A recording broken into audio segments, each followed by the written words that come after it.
The 2004 Buick LeSabre idled in the November dark, 40 feet from the front door of the house Harold Mitchell had paid off in 1997. Evelyn had stopped crying an hour ago. Now she just stared through the windshield at the living room window where the blue glow of a television flickered behind curtains that weren't theirs anymore. Harold kept both hands on the steering wheel at 10 and 2, the way he'd driven for 53 years, even though the engine was off and the keys were in his pocket and they weren't going anywhere. The dashboard clock read 2:14 a.m. The temperature gauge on the rearview mirror said 37 degrees. The house on Walnut Street had 3 bedrooms, 2 bathrooms, a basement Harold had finished himself in 1985 with paneling he'd picked out on sale at Lowe's, and a detached garage with an apartment above it that had been empty for 11 years. The house on Walnut Street had been their house for 42 years. The house on Walnut Street had a mortgage that had been paid off for 22 years.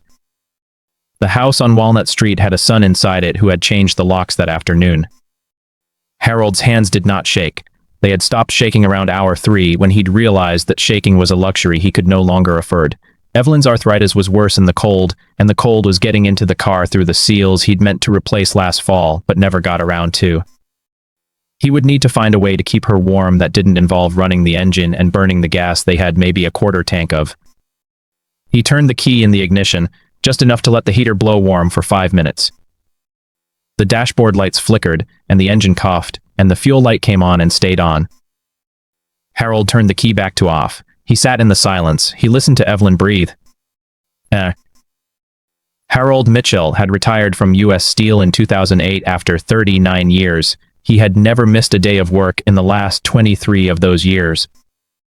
He had a pension that paid $108.43 a month after taxes and Medicare deductions, and a Social Security check that added another $100.76, and a savings account with $14,000 in it that he had been putting aside for the new roof they were going to need in about 3 years. He had a canvas tool roll that his father had sewn for him in 1967, the year Harold started at the mill, and the tool roll contained a set of Craftsman wrenches and a Stanley tape measure and a scratched pair of safety glasses that had seen more than most people would see in 2 lifetimes. The tool roll lived in the trunk of the Buick because Harold had been meaning to fix the loose railing on the back porch steps, and he liked to have his tools nearby when he had a project in mind.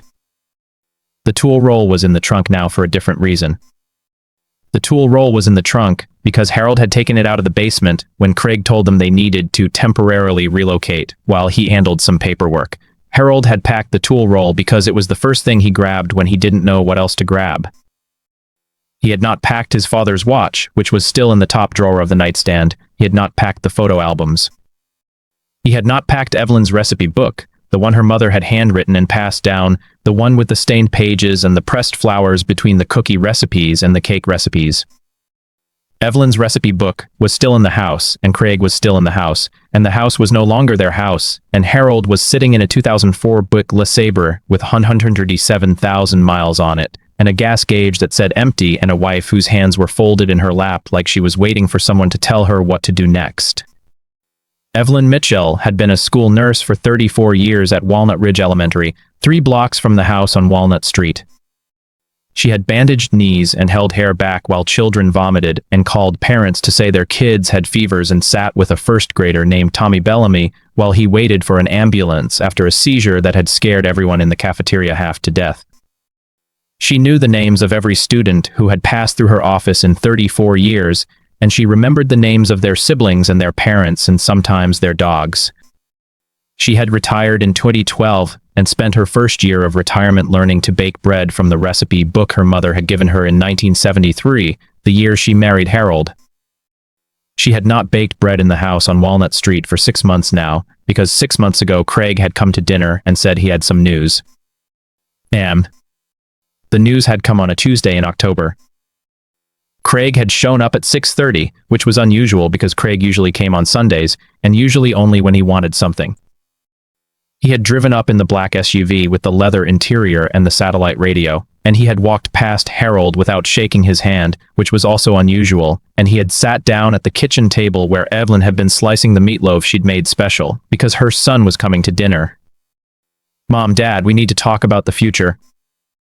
Craig was 46 years old. He had graduated from college in 1999 with a degree in business administration and a minor in something Harold couldn't remember and didn't care about. He had worked for 3 years at a real estate firm before starting his own development company, which had done well for a while and then not so well, and then well again, and then Craig had stopped talking to his parents about how it was going, which Harold knew meant it was not going well. Craig wore Patagonia vests and drove cars that were too expensive and talked about the market like it was a person who could be reasoned with. When Craig said the future, Harold put down his fork and looked at his son's face, and what he saw there made him put his hand over Evelyn's hand without looking at her. Craig was already talking because Craig was always already talking. The thing is, you're not getting any younger, and the house is a lot of maintenance. And I've been doing some research, and there are some really nice assisted living facilities that have programs for people in your situation. Harold said nothing. Evelyn said, "We're not going to assisted living, Craig." "Mom, it's just a conversation. Nobody's saying you have to do anything right now, but we need to think about asset protection and estate planning and making sure that if something happens, everything doesn't get eaten up by taxes and legal fees." Harold had been paying taxes and legal fees for 42 years, and he had never missed a payment, and he had never asked for help, and he had never needed his son to tell him how to manage what he had earned with his own hands. Harold said, "We're fine." Craig had already pulled out a folder from his briefcase, and the folder contained documents, and the documents had places for signatures, and Craig was explaining that these were just standard power of attorney forms that would allow him to handle things if you're ever incapacitated. "It's just a precaution," Craig said. "I did the same thing for Grandma before she passed. Remember? It made everything so much easier for everyone." Harold remembered. He remembered standing in the hospital room while his mother lay in a bed that was too small for her, and Craig had stood in the hallway on the phone, and the documents had been signed, and the house had been sold, and the money had gone somewhere, and Harold had never asked where because he had trusted his son. When Craig said, "It's just a precaution," Harold looked at Evelyn, and Evelyn looked at Harold, and they had been married for 48 years, and they did not need words for this. Harold signed. Evelyn signed. Craig put the documents back in the folder and said, "Great, I'll handle the rest." Yeah. The rest took 6 months. Harold and Evelyn did not know about the rest. They knew only that Craig started coming by more often, and that he brought more documents, and that he said things like the market is good right now, and you could get a really good price, and I'm just thinking about your future. They knew that the garage apartment, which had been empty for 11 years, suddenly had a new lock on the door, and when Harold asked about it, Craig said he was having it inspected for structural issues. They knew that mail started coming to the house addressed to people they didn't know, and Craig said it was probably just junk mail, throw it away. They knew that the basement door had a new lock, and Craig said it was for security. They did not know that Craig had taken out a loan against the house, using the power of attorney documents as authorization. They did not know that the garage apartment had been rented to a young couple named Rosa and Danny for $1,200 a month, and that Craig had been collecting that money for 5 months. They did not know that the house on Walnut Street was scheduled to close on Friday, November 18 for a sale price of $340,000, and that Craig had already spent the deposit on paying down a debt to a man named Sal who had been calling Craig's phone at 2 a.m. When Craig showed up on a Tuesday in November, the second Tuesday, with a suitcase in his hand and a story on his lips, Harold and Evelyn did not know that the story was already written. Mom, Dad, there's been a situation. Craig stood in the kitchen. He was holding a manila envelope. He was not meeting their eyes. "The buyer is ready to close on Friday, and I've arranged for you to stay at a motel for a few days while everything goes through. It's just temporary, a week, maybe 2. Then you can come back and we'll figure out the next steps." Harold said, "What buyer?" "The buyer for the house. I told you about this. We talked about it. You told us you were having it appraised." "It's been appraised and inspected, and the buyer is ready, and I need you to sign these documents so we can move forward." Craig pulled papers out of the envelope. The papers had places for signatures. The papers had dates and numbers and legal language that Harold could not read without his reading glasses, which were in the bedroom, which was now locked.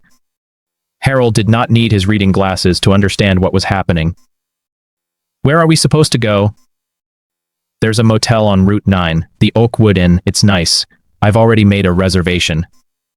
For how long? A week, maybe 2, just until everything settles. And then we come back, and then we figure out the next steps. Harold looked at Evelyn, and Evelyn looked at Harold, and they had been married for 48 years, and they did not need words for this. Harold said, "Give us an hour to pack." Craig said, "I'll help you." Harold said no. The packing took 40 minutes. Harold took the tool roll from the basement, the one his father had sewn for him in 1967, the one that contained the Craftsman wrenches and the Stanley tape measure and the scratched safety glasses. He took his wallet, which had $180 in cash and a debit card with $1,200 in the checking account. He took his Medicare card and his Social Security card and the registration for the Buick. Evelyn took her purse, which had her wallet and her lipstick and a packet of tissues and a small photo of Harold that she had carried in her wallet since 1973. She took her medication, which was in a weekly pill organizer on the kitchen counter. She tried to go to the bedroom for her recipe book, but the bedroom door was locked and Craig had the key. "Mom, I'll bring your things to the motel tomorrow. Don't worry about it." Evelyn stood at the locked door for a long moment. She put her hand on the wood. She did not knock. She turned and walked to the front door, where Harold was waiting with the tool roll in his hand. The Oakwood Inn was on Route 9, 12 miles from the house on Walnut Street. The sign said vacancy in flickering neon. The parking lot had 3 cars, one of which was up on blocks. The lobby smelled like cigarette smoke and old coffee, and something that might have been bleach trying to cover something else. Harold walked to the front desk. The clerk was a young man with a nose ring and a phone in his hand and no interest in anything that was happening in the physical world. Reservation under Mitchell. The clerk looked at the computer. He looked at Harold. He looked at the computer again. "I need a credit card for incidentals." Harold took out his debit card. The clerk swiped it. The machine beeped. The clerk swiped it again. The machine beeped again. Cards declined. "Try it again." "I tried it twice. It's declined." "Can I pay cash?" "We need a card on file policy."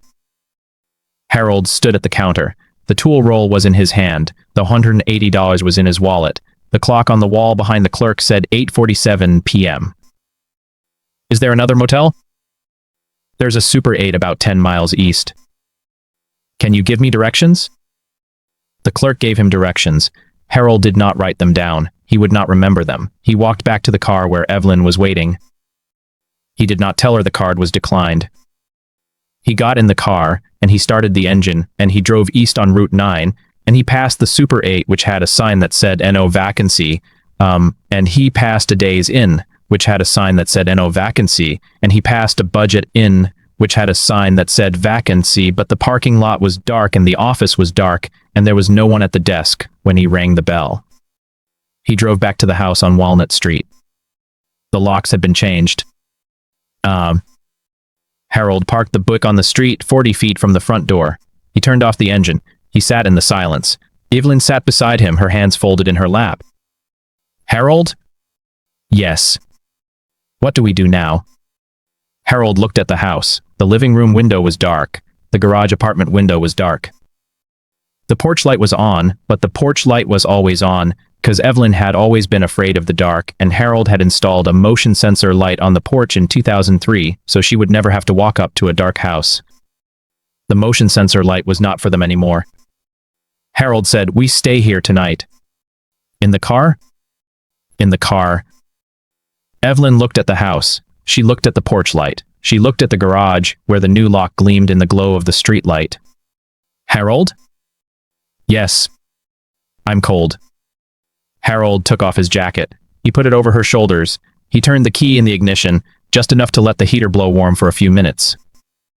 The dashboard lights flickered, and the engine coughed, and the fuel light came on and stayed on. Harold turned the key back to off. He sat in the silence. He watched the house. At 2:14 a.m., the living room light came on. Harold saw a silhouette pass behind the curtain. It was not Craig, it was someone shorter, broader, moving with the confidence of someone who belonged there. The silhouette stopped at the window. The curtain moved. A face looked out at the street, at the Buick, at the two old people sitting in the dark. The face was young, brown skin, black hair pulled back, a woman. She looked at the car for a long moment. Then she let the curtain fall, and the light went out, and the house was dark again. Harold did not move. Evelyn said, "Who was that?" "I don't know." "Harold?" "Yes." "There's someone in our house." "I know." At 3:30 a.m., the garage apartment light came on. Harold saw a different silhouette, broader, male, moving through the apartment above the garage. The silhouette stood at the window, looking down at the Buick. The silhouette raised a hand, not a wave, not a threat, just a hand held up, like he was acknowledging something. Then the light went out. Harold did not sleep that night. At 6:47 a.m., the sun came up over the house on Walnut Street. Harold had not moved from the driver's seat. Evelyn had fallen asleep against his shoulder, her breathing slow and regular, her hands still folded in her lap. Harold's jacket had slipped off her shoulders at some point in the night, and he had pulled it back up without waking her. The front door of the house opened. The young woman from the living room came out. She was wearing a bathrobe and holding a coffee mug. She walked down the front steps to the mailbox, took out the mail, and stood there, looking at the Buick. She walked toward the car. Harold rolled down the window. The young woman stopped a few feet away. She had kind eyes. She looked tired. "Are you the owners?" "I'm Harold Mitchell. This is my wife, Evelyn." The young woman's face changed. Something in her expression shifted from confusion to understanding to something that looked like shame. "I'm Rosa. I live in the garage apartment. I didn't know." She stopped. She looked at the house. She looked back at Harold. "Your son told us you'd moved to Florida." "Did he?" "He said you'd sold the house. He said we were renting from the new owner." Harold said nothing. Rosa stood there, holding the mail, her coffee growing cold in her hand. "I have a key," she said, "to the garage. I don't have a key to the house." "Neither do we." Rosa looked at Evelyn, who had woken up and was watching from the passenger seat. The look on Rosa's face was one that Harold had seen before, on the faces of people who had just realized they were part of something they didn't understand and couldn't control. "Mrs. Mitchell," Rosa said, "I'm so sorry." Rosa went back to the garage apartment, and she came back with a blanket and a thermos of coffee and 2 granola bars, and she handed them through the window of the Buick, and she said, "I'm going to call my husband Danny. He's at work. He'll know what to do." Harold knew that there was nothing anyone could do. He drank the coffee, which was hot and black and the best thing he had tasted in days. He gave half of a granola bar to Evelyn. He sat in the car and watched the house. At 9:15 a.m., a black SUV pulled into the driveway. Craig got out. He was wearing the Patagonia vest. He was holding a manila envelope. He walked to the Buick and knocked on the window. Harold rolled it down. "Dad, what are you still doing here?" "The motel didn't work out. The card was declined because I had to move some funds around. I told you, it's temporary. Here." Craig reached into the envelope and pulled out a stack of cash. He counted it out, $180. "Get a room at the Budget Inn on Route 8. It's cheaper. I'll come get you when everything's settled." "When is that?" "Friday. Closes Friday. You just need to stay out of the way until then." "Out of the way." "Dad, I'm trying to help you." Harold looked at the $180 in his hand. He looked at his son's face. He looked at the house on Walnut Street, where he had lived for 42 years, where he had fixed the porch railing 3 times and never got it quite right, where he had planted the maple tree in the backyard that was now taller than the house. "Craig." "What?" "Was the sale of the garage rental income declared on the joint property tax filing?" Craig's face went still. "What?" "You heard me."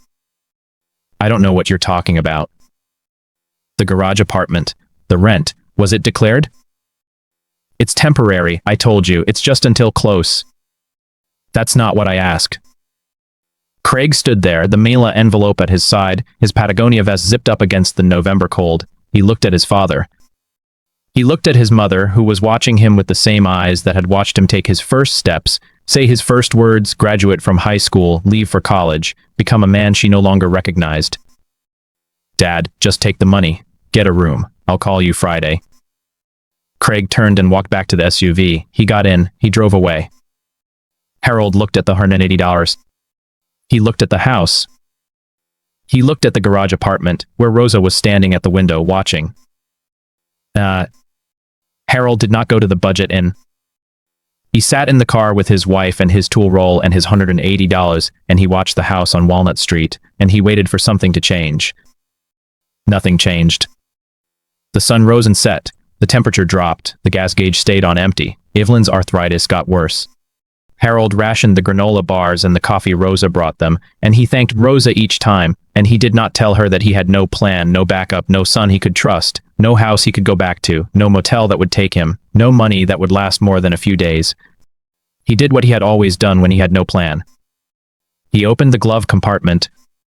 The glove compartment of the 2004 Buick LeSabre was full of things that accumulate over time. An owner's manual, a tire pressure gauge, a pack of gum that had hardened into a single lump, a map of the state that was 2 years out of date, a pen that didn't work, a flashlight that didn't work, a pair of sunglasses with one lens missing, and a folded photocopy of the original deed to the house on Walnut Street. Harold had put the deed copy in the glove compartment in 1997, the day he made the final mortgage payment. He had put it there because he didn't trust the bank to keep records straight, and he didn't trust lawyers to keep documents safe, and he didn't trust anyone but himself to know where the proof was. He had forgotten about it. When he pulled it out, unfolded it, and saw the date and the signatures and the legal description of the property he had paid for with 39 years of his life, he did not understand what he was looking at. Then he saw the note. The note was handwritten in blue ink on a piece of yellow legal paper that had been folded into the deed copy. The handwriting was familiar. It belonged to a lawyer named Thomas Grady, who had handled the closing in 1972 and who had died in 2005 at the age of 87. The note said, "Harold, keep this with you always. The original deed is filed with the county, but copies get lost and people get confused, and sometimes the people you trust most are the ones who need the most watching. I've seen it happen 100 times. A son takes over the finances, a daughter gets power of attorney, a friend offers to help, and suddenly the house that should go to the children is gone, sold to pay debts nobody knew about, signed away on papers nobody read. If someone ever tells you that the deed is lost, that the records are gone, that you need to sign something to fix a problem, don't. The deed is the deed. It doesn't get lost. It doesn't get confused. It's either yours or it isn't. This copy is yours. Keep it.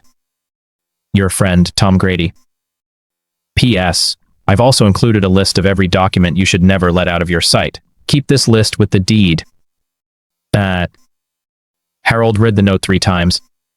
He read the list of documents, which included the deed, the mortgage satisfaction, the title insurance policy, the tax records, the wills, the powers of attorney, and a note at the bottom that said, "If someone asks you to sign a power of attorney, ask them why. The answer should be in writing.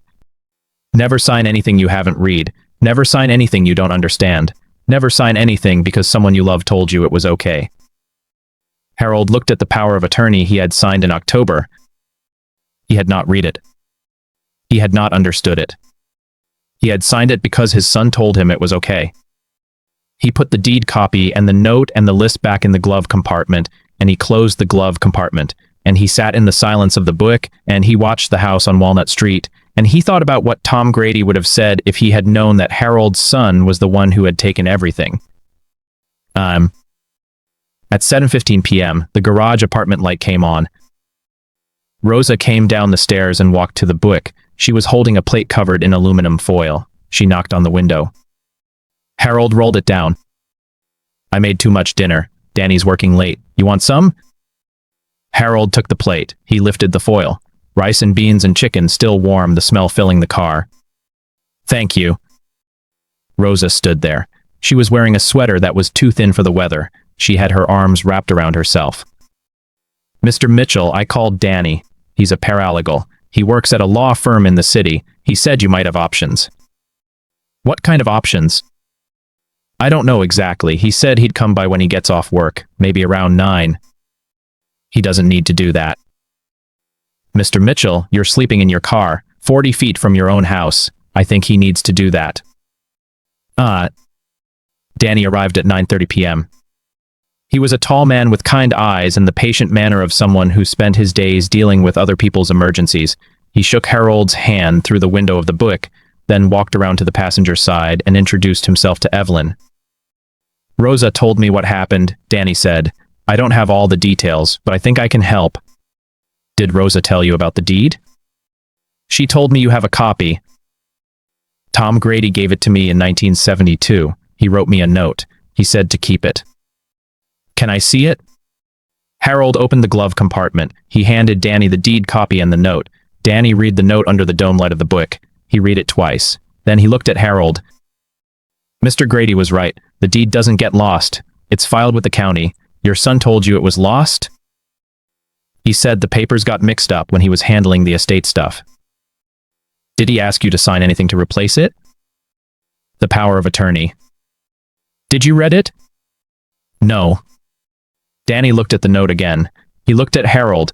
He looked at Evelyn, who was watching him with the same patient attention she had given to every child who had ever walked into her office with a scraped knee or a broken heart. "Mr. Mitchell, I'm going to make some calls. I know a lawyer who specializes in elder law. She does pro bono work. I'll call her in the morning." "You don't have to do that."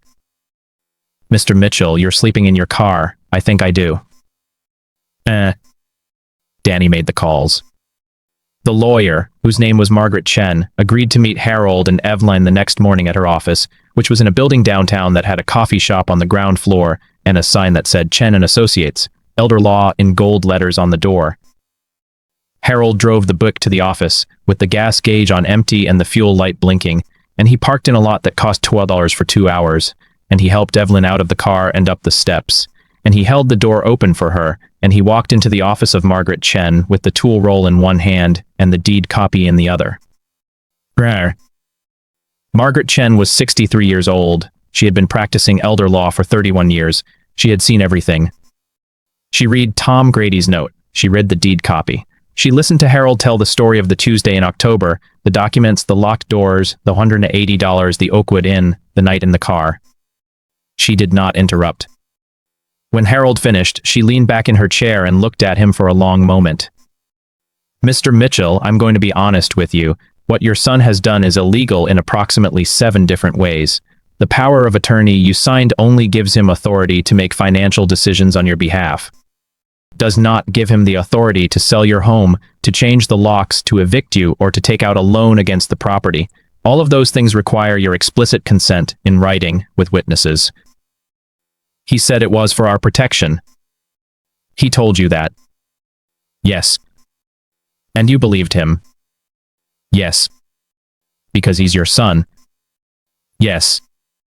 Margaret Chen looked at the deed copy. She looked at Tom Grady's note. She looked at Harold and Evelyn, sitting in chairs that were too comfortable for the news she was about to give them. "Mr. Mitchell, I can help you. But I need you to understand something. Your son has probably already spent the money from the loan. He has probably already spent the rent from the garage apartment. He has probably already spent the deposit from the sale of the house. When this goes to court, there may not be anything left to recover." "I don't want to recover anything." "What do you want?" "I want my house back." Margaret Chen filed a motion with the court. She sent a letter to Craig's lawyer, informing him that the sale of the house on Walnut Street was being contested. She called the title company and the buyer's lawyer and the bank that had issued the loan against the property. She did what she had been doing for 31 years. She protected old people from the people who were supposed to love them. Damn. At 4:30 p.m. on Thursday, November 17, the buyer's lawyer called Margaret Chen. The buyer had done a title search. The title search had revealed the loan against the property. The loan had not been disclosed to the buyer. The buyer was withdrawing from the sale. The sale collapsed. Craig's development loan, which was secured against the house, was now in default. The bank that had issued the loan was calling Craig, and Sal was calling Craig, and everyone who had ever trusted Craig Mitchell with their money was calling Craig, and Craig was not answering. At 8 p.m. on Thursday, November 17, Craig showed up at the house on Walnut Street. Harold and Evelyn were sitting in the Buick, 40 feet from the front door. They had been sitting there for 3 days. They had eaten granola bars and coffee from Rosa and one hot meal that Danny had brought from a diner. They had used the bathroom at a gas station 3 blocks away. They had not given up. Craig got out of the SUV. He walked to the Buick. He did not knock on the window. He stood there in the cold, in the dark, in the Patagonia vest that his father had never worn, and he waited. Harold rolled down the window. "Dad." "Craig, I need you to sign something." "No." "Dad, please. The sale fell through. The bank is calling. I need to fix this." "How?" "I need to sell the house. I need to pay back the loan. I need you to sign the papers." "The papers that give you the house." "The papers that let me fix this." Harold looked at his son. He looked at the face that had been the face of a boy who had built model airplanes in the basement, who had cried when his dog died, who had graduated from high school with honors and hugged his mother on the front lawn. He looked at the face of the man who had locked them out of their own house. "Craig." "What?" "Was the sale of the garage rental income declared on the joint property tax filing?" Craig's face went pale. "Dad, that doesn't matter now." "Doesn't it?" "No. What matters is that I need your signature." "On what?" "On the deed, on the power of attorney, on the loan documents, on everything." "Craig." "Dad, I'm begging you." "Son." "Please. Go home." Craig went home. He did not call his parents again. He did not come to the house on Walnut Street again.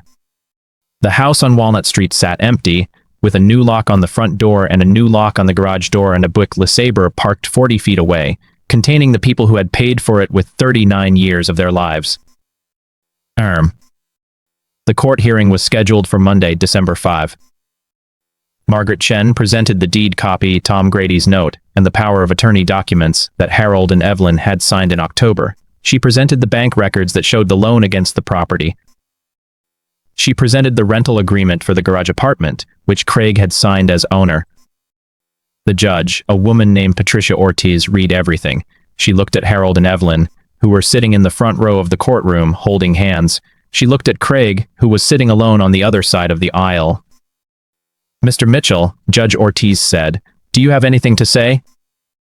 Craig stood up. He looked at his parents. He looked at the judge. "I was trying to protect them." "From what?" "From themselves. They're old. They don't understand money. They would have lost everything." "Mr. Mitchell, you are the one who lost everything.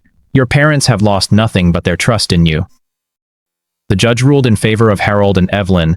The power of attorney was revoked. The loan against the property was voided. The rental agreement for the garage apartment was terminated. The house on Walnut Street belonged to Harold and Evelyn Mitchell. Harold and Evelyn went home. Rosa and Danny moved out of garage apartment, but not before Rosa gave Evelyn a hug and a jar of her mother's salsa and a piece of paper with her phone number written on it. Harold changed the locks on the front door and the garage door and the basement door. He found Evelyn's recipe book in a box in the garage, where Craig had put it, and he brought it into the kitchen, and he set it on the counter, and he stood there, looking at it, thinking about all the things that had been taken and all the things that had been returned. On the first Tuesday in December, Harold sat on the back porch. The tool roll was open on the table in front of him. The Craftsman wrenches gleamed in the weak winter light. The Stanley tape measure was coiled and ready. The safety glasses were scratched and worn. But Harold did not pick up any of them. He just sat there in the cold, with his jacket zipped up to his chin, looking at the backyard where the maple tree stood bare against the gray sky. Evelyn came out with 2 cups of coffee. She handed one to Harold. She sat down in the chair beside him. "Harold?" "Yes." "What are you going to fix first?" "Nothing." "Nothing?" "Today I'm not fixing anything." They sat in silence. The coffee was hot, the air was cold, the house behind them was warm. Evelyn said, "Do you think he'll come back?" Harold thought about the question. He thought about the Tuesday in October. He thought about the locked doors and the $180 and the night in the car. He thought about Tom Grady's note, still folded in the glove compartment of the Buick. "I don't know." "Do you want him to?" Harold looked at the tool roll. He looked at the wrenches his father had given him, the tape measure he had used to build a life, the safety glasses that had seen everything. "No," he said, "I don't think I do." Erm. That night, Harold went to the Buick. He opened the glove compartment. He took out Tom Grady's note and the deed copy and the list of documents that should never be lost. He unfolded them, read them one more time, and folded them again. He put them in the tool roll. He closed the trunk. He walked back to the house, where Evelyn was waiting at the kitchen door, holding the recipe book open to a page marked with a pressed flour. "I'm going to make bread tomorrow," she said. "I'm going to make bread tomorrow," she said, and Harold heard the weight in those words. Not just flour and yeast and water, but a return, a reclaiming. The kitchen would smell like her again. "Good," he said. He stepped inside and closed the door. 3 weeks later, Craig came back. He came back not with a plan, but with a piece of paper, a thin, legal-sized document that had been folded and refolded so many times the creases were white. He came back on a Saturday morning when the sky was the color of wet cement and the maple tree in the backyard was nothing but bones. Harold saw the car first, a gray sedan, not the one from before, rental plates. Craig got out slowly, like a man who had been driving a long time and wasn't sure his legs would hold him. He walked up the front path. He knocked. Evelyn was in the kitchen. Harold was at the table, reading the newspaper through his reading glasses. He looked at her. She looked at him. "I'll get it," Harold said. He opened the door. Craig stood there, thinner than before, his coat unbuttoned, his hair uncombed. Behind him, the gray car sat idling, exhaust curling into the cold air. "Dad." Harold did not step aside. He did not open the door wider. He stood in the threshold, one hand on the frame, the other at his side. "Craig. I need your signature." Harold said nothing. Craig held up the paper. "It's a release for the trust. The lawyer says I need it to close the sale." "What sale?" "The property." Craig stopped. He looked at the ground. When he looked up again, his eyes were red. "The house on Maple. The investment property. The one I bought with the loan." "The loan you took out against this house?" "Yes." "The loan the judge voided?" "Yes." "So there is no loan?" Craig's jaw tightened. "There's still a sale. The buyer is ready to close. But the title company found the lien, the one that was on the record before it was voided. They won't close until it's cleared. I need your signature to release the claim." Harold studied his son's face, the lines around his mouth, the hollows under his eyes, the way his hands trembled slightly, holding the paper. "How much?" "What?" "How much are you selling it for?" Craig hesitated. $250. $250,000. "Yes." "And how much do you owe?" Another hesitation. $180. "To who?" "To the bank. The loan. The one I took out. The one the judge voided." "That doesn't matter to the buyer's lawyer. He found the lien. He won't close until it's gone. I need your name on this release." Harold looked at the paper. He looked at his son. He thought about the Tuesday in October, the locked doors, the $180, the night in the car. He thought about Evelyn, sitting in the kitchen, her hands covered in flour. "No. Dad, please. I'll lose everything." "You already lost everything, Craig. The day you decided to steal from us."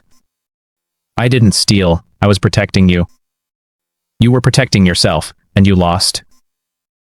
Craig's face crumbled. "Dad, I'm begging you. Just sign the paper. I'll pay you back. No." Harold closed the door. He stood in the hallway for a long time, his hand still on the knob. He heard Craig's footsteps on the porch, the car door opening, the engine revving, the sound of tires on asphalt fading. He walked back to the kitchen. Evelyn looked up from the dough she was kneading. "Was it him?" "Yes." "What did he want?" "Something I couldn't give him." Evelyn nodded. She punched the dough, folded it, punched it again. "Good." But that was not the end of it. Craig did not leave. He circled back, not to the house, but to the garage, to the apartment where Rosa and Danny had lived, where Rosa had kept her files and her law books and her paralegal certification. He parked the gray sedan on the street behind the house, walked through the alley, and tried the garage door with a key he still carried. The key did not work. Harold had changed the locks. Craig stood in the alley, shivering, staring at the garage door, and did not see Rosa until she spoke. "You're not supposed to be here." He spun around. Rosa stood at the end of the alley, a grocery bag in each arm. She wore a thick coat and a scarf and boots that looked like they had walked through a war. "I'm not here," Craig said. "You are. I can see you. Your parents can probably see you too, if they look out the window." Craig's shoulders dropped. "I need to get into the garage." "No, you don't. I left some things, important things."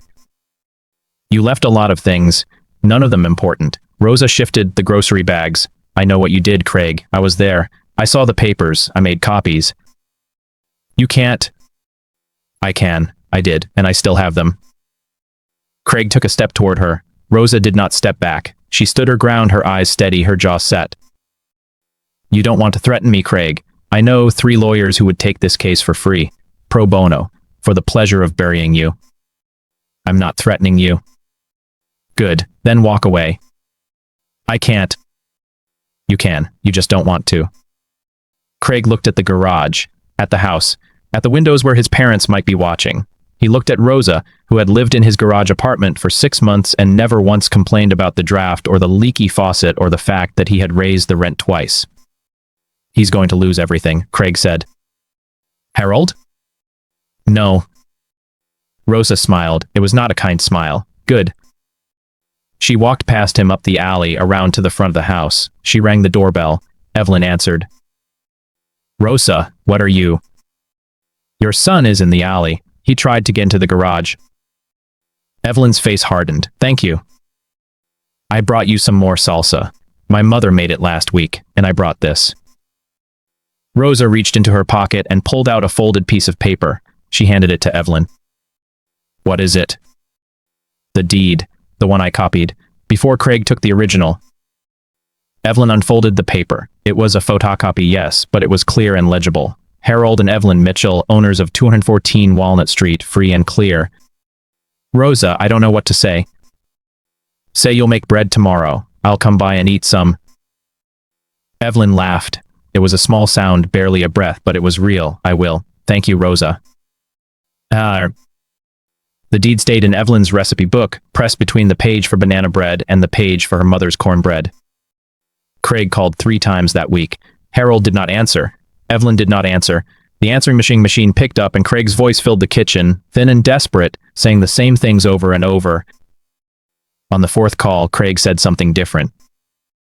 "I found a buyer for the investment property, but the title company found another lien, one I didn't know about, one from the contractor who did the renovation. He filed a mechanic's lien 2 years ago.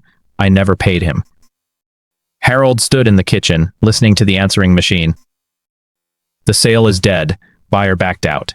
I'm going to lose the property. I'm going to lose everything. I just wanted you to know." The machine clicked off. Evelyn looked at Harold. He wanted us to feel sorry for him. "Did it work?" "No." "Good." "Here." But karma was not done with Craig. The contractor who filed the mechanic's lien was a man named Frank Ortega. Frank Ortega had been a carpenter for 43 years. He had built cabinets and bookshelves and custom moldings for half the houses in the county. He did not sue people. He did not file liens. He did his work, he got paid, and he went home. Except for Craig. Craig had hired Frank Ortega to renovate the investment property on Maple Street, the one Craig had bought with the loan against his parents' house, the one he was trying to sell. Frank had done the work, new kitchen, new bathroom, new floors. The work was good. The work was done. And Craig had paid him half. The other half, Craig had said, would come when the property sold. That was 3 years ago. Frank Ortega filed the mechanic's lien. The title company found it. The sale died. Frank Ortega called his lawyer. His lawyer called Craig's lawyer. Craig's lawyer called Craig, and the conversation was not pleasant. On the 2nd Tuesday in December, a letter arrived at 214 Walnut Street. It was addressed to Harold and Evelyn Mitchell. It was from a law firm Harold had never heard of. He opened it at the kitchen table, his reading glasses on, Evelyn watching from the stove. It was a notice of foreclosure. Not on the house on Walnut Street, on the investment property on Maple, the one Craig owned, the one with the mechanic's lien and the dead sale and the unpaid contractor. The bank was taking it back. Harold read the letter twice. He set it down. He took off his glasses. Craig is going to lose the property on Maple. Evelyn turned from the stove. When? 30 days.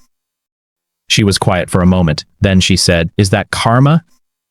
Harold thought about it. He thought about the Tuesday in October, the locked doors, the $180 the night in the car. He thought about the deed in the recipe book, the tool roll on the back porch, the wrenches his father had given him. "Yes," he said, "I think it is." Aaron. The foreclosure went through. Craig lost the investment property, the one he had bought with the loan against his parents' house, the one he had renovated but never paid for, the one he had tried to sell but couldn't. He lost the money he had put into it. He lost the equity he had borrowed against. He lost the future he had planned. He came back one more time. It was Christmas Eve. The house on Walnut Street was warm. Evelyn had made cookies. Harold had put up a small tree in the living room, a tabletop tree with lights and tinsel and a star on top. It was not the tree they used to have, the big one that filled the corner, the one Craig had helped decorate when he was a boy. But it was a tree. They were sitting in the living room, cups of tea in their hands, the lights on the tree blinking softly, when the doorbell rang. Harold looked at Evelyn. "I'll get it," he said. He opened the door. Craig stood on the porch. He was thinner than before. His coat was dirty. His hands were empty. His eyes were wet. "Dad." "Craig." "I don't have anywhere to go." Harold looked at his son. He looked at the cold night behind him, the streetlights casting long shadows on the snow, the empty road. "Come in," Harold said. Craig stepped inside. He stood in the hallway, dripping on the doormat, his hands shaking. Evelyn came out of the living room. She looked at Craig. She looked at Harold. "I'll make tea," she said. They sat in the kitchen. Craig at the table, his hands wrapped around a mug of tea he didn't drink. Harold across from him. Evelyn at the counter, pretending to organize the cookie tin. "I lost everything," Craig said. "I know. The house, the property, the car, everything. I know. I don't have any money. I don't have anywhere to live. I don't." He stopped. He pressed his palms against his eyes. "I don't know what to do." Harold said nothing. "I'm sorry," Craig said. "I know I said it before, but I mean it now. I'm sorry. I'm sorry for everything. For the money, for the lies, for the house, for the deed, for all of it." Harold looked at his son. He looked at the hands wrapped around the mug, the hands that had once held his own, small and trusting, crossing the street to school. "I forgive you," Harold said. Craig looked up. "What?" "I forgive you. But I know what you did. I know what you took. I know what you tried to take. And I forgive you." Craig's face crumpled. He put his head in his hands and wept. Great, heaving sobs that shook his whole body. Evelyn came over and put her hand on his shoulder. She did not say anything. She just stood there, her hand on her son's shoulder, while he cried. Craig stayed that night. He slept on the couch, under a blanket Evelyn had crocheted 20 years ago, in the living room with the small tree and the blinking lights. Harold and Evelyn went to bed, and Harold lay awake for a long time, staring at the ceiling, thinking about forgiveness and what it cost and what it gave back. The next morning, Christmas Day, Harold woke early. He made coffee. He went to the back porch. He sat in the cold, his jacket zipped to his chin, the tool roll on the table in front of him. The sky was gray. The maple tree was bare. The yard was covered in a thin layer of snow, untouched, unmarked. He heard the back door open. He did not turn around. "Dad?" Craig's voice quiet, uncertain. "Yeah." Craig came out. He stood in the doorway, shivering in a sweater Evelyn had loaned him. "Can I sit with you?" Harold did not say yes. He did not say no. He just sat there, looking at the yard. Craig sat down in the chair beside him. They sat in silence for a long time. The coffee cooled. The snow began to fall, small flakes, gentle, silent. "I don't deserve to be here," Craig said. "No, you don't." "I know. But you're here anyway." Craig nodded. He looked at the tool roll, the Craftsman wrenches, the Stanley tape measure, the safety glasses. "That was Grandpa's, wasn't it?" "Yes. He taught me how to use a wrench. When I was little, I used to help him fix things. I remember. I broke a pipe once, under the sink, water everywhere. He didn't yell. He just taught me how to fix it. He was a good man. He was." They sat in the snow. The flakes landed on the tool roll, on the wrenches, on the tape measure. Harold did not brush them off. "I'm not going to stay," Craig said. I know I can't. I just needed a place for a few days to figure things out. Where will you go? I don't know. There's a shelter in the city. I talked to them. They have a bed. Okay. I'll leave tomorrow, I promise. Harold looked at his son. The lines on his face, the gray in his hair, the way his hands, still shaking, rested on his knees. You don't have to go tomorrow. I do. I can't stay here. I can't pretend this is normal. I can't pretend I didn't do what I did. Okay. But I wanted to say thank you for letting me in, for forgiving me, Craig's voice broke, for being my dad. Harold felt something crack inside him, a wall he had built brick by brick over the long months, a wall he had thought was strong. He reached out. He put his hand on his son's shoulder. You're still my son. Craig closed his eyes. The snow fell. The world was quiet. There. Craig left the next day. He took a bus to the city, to the shelter, to whatever came next. Harold did not get a letter or a phone call or a text. Not that day, not the next, not for a long time. But the house on Walnut Street began to heal. In the weeks that followed, Harold fixed things. Not because he had to, not because Evelyn asked him to, but because he wanted to. He fixed the kitchen faucet, the one that had been dripping for 2 years. He fixed the back door, the one that stuck in the summer and swelled in the winter. He fixed the broken step on the porch, the one he had tripped on 100 times.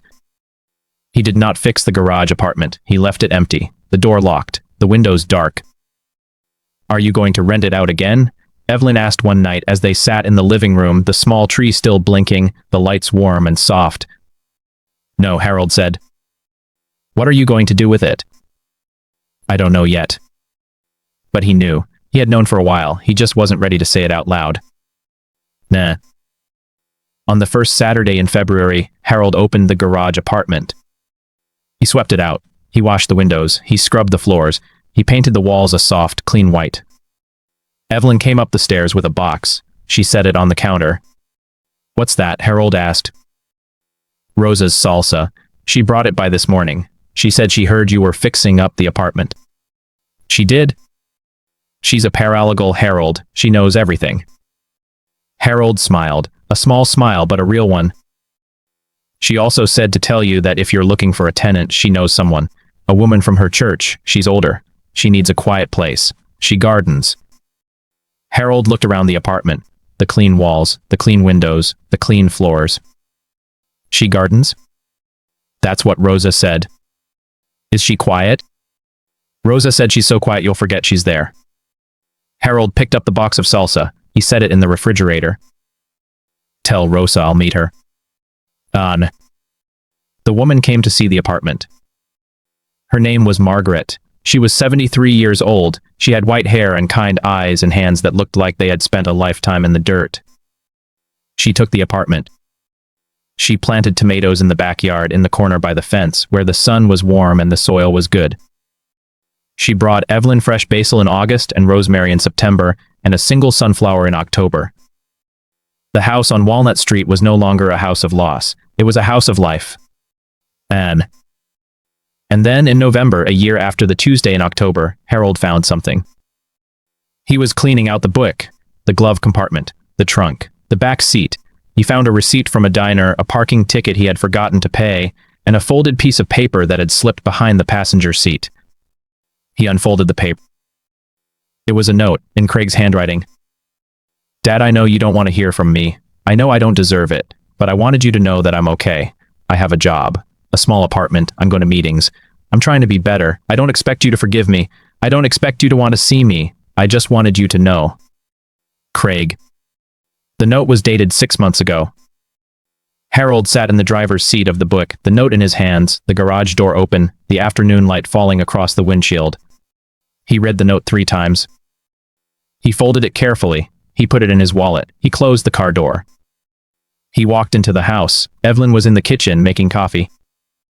Harold, what's wrong? Nothing, he said. Everything is fine. He sat down at the table. He took out his phone. He looked at the blank screen. He typed a message. I got your note. I'm glad you're okay. You're always welcome here, when you're ready. He stared at the message. His thumb hovered over send. He thought about the Tuesday in October, the locked doors, the $180, the night in the car. He thought about the deed in the recipe book, the tool roll on the back porch, the wrenches his father had given him. He thought about forgiveness, what it cost, what it gave back. He pressed send. And the message sat in Craig's phone for 3 days before he replied. The reply was 3 words. Thank you, Dad. Harold did not respond. He did not need to. Bam. On a cold December morning, 1 year and 2 months after the Tuesday in October, Harold sat on the back porch. The tool roll was open on the table in front of him. The Craftsman wrenches gleamed in the pale light. The Stanley tape measure was coiled and ready. The safety glasses were scratched and worn. But Harold did not pick up any of them. He just sat there in the cold with his jacket zipped to his chin, looking at the backyard where the maple tree stood bare against the gray sky. Evelyn came out with 2 cups of coffee. She handed one to Harold. She sat down in the chair beside him. Harold? Yes. What are you going to fix today? Nothing. Nothing. Today I'm not fixing anything. She smiled. She took a sip of her coffee. She looked at the yard, at the bare tree, at the sky. It's a good day for nothing, she said. They sat in silence. The coffee was hot, the air was cold, the house behind them was warm. The dog next door barked. A car passed on the street. Somewhere, a door opened and closed. Harold looked up. The stars were beginning to appear, faint at first, then brighter, one by one. He thought about the Tuesday in October. He thought about the locked doors and the $180 and the night in the car. He thought about Tom Grady's note, still folded in the tool roll. He thought about Rosa and Danny and Frank Ortega and Margaret and the tomatoes in the corner of the yard. He thought about Craig, somewhere out there in a small apartment with a job and meetings and a phone that had received a message. He thought about forgiveness, what it cost, what it gave back. He took a sip of his coffee. It was hot. It was good. Evelyn leaned over and rested her head on his shoulder. Harold? Yes. I love you. I love you too. They sat there in the cold under the stars, the coffee cooling in their hands, the house warm behind them. The dog barked again. A door opened somewhere. A voice called out, soft and distant, calling someone home. Harold did not move. He did not need to. He was home. The house on Walnut Street settled into its bones. The kitchen smelled like bread on Saturday mornings. The back porch had a chair for Harold and a chair for Evelyn and a small table for their coffee. The garage apartment had a tenant who planted tomatoes and rosemary and a single sunflower every year. The tool roll stayed on the back porch. Sometimes Harold picked up a wrench and tightened a screw or fixed a hinge. Sometimes he just sat and looked at it. The deed stayed in the recipe book, between the page for banana bread and the page for cornbread. Evelyn opened the book every week. She made bread. She made cookies. She made the house a home. Craig did not come back. Not that year, not the next. But the message stayed in Harold's phone, and sometimes on quiet nights, Harold would open it and read the 3 words. Thank you, Dad. And that was enough. The coffee was gone. The stars were bright. The dog had stopped barking. Evelyn stood up. She stretched. She looked at Harold. Coming in? In a minute. She nodded. She went inside. The kitchen light came on. The warmth spilled out through the screen door. Harold sat alone on the porch. The tool roll sat on the table. The wrenches gleamed. The tape measure coiled. The safety glasses waited. He looked at the stars. He looked at the house. He looked at the door, where the light was warm and the air was sweet and Evelyn was waiting. He stood up. He picked up the tool roll. He walked to the door. He paused. The door was ajar. He pushed it open.